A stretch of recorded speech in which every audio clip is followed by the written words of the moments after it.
بەناوی خۆی گەورە ئەمڕۆ لە سۆران لە نووسینگەی سۆرانی دەستگای خێرخوازی بەخشین هەڵدەستین بە دابەشکردنی 250 سەبەتەی خۆراک لە سنووری ناحیە و قەزاکانی حەریر و خەلیفان و سۆران و ڕەواندوز و چۆمان و هەروەها سیدەکان.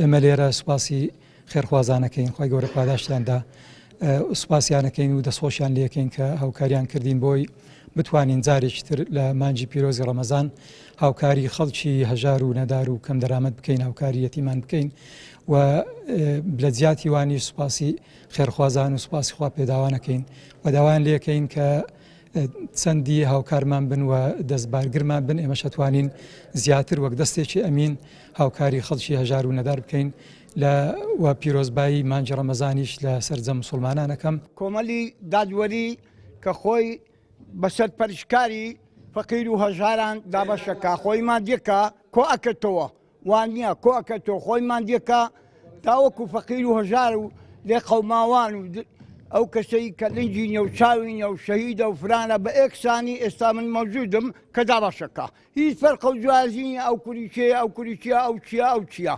یا ربی هەر ئەوە لە کۆمەڵی ئیسلامی و لە ئیسلامی ئەوەشێتەوە، ڕێبازی پێغەمبەرینە، ڕێبازی قورئانە پیرۆزەکەینە، ڕێبازی قورئانە پیرۆزەکەینە. یا ربی خوددا دلی هەمووان نەرم بکە هەر وەکو وا چاودێ بکەن کە بەسە فەقیر و هەژاران. ئێکەکە من لەوا فەقیرامە حمرم 89 ساڵە.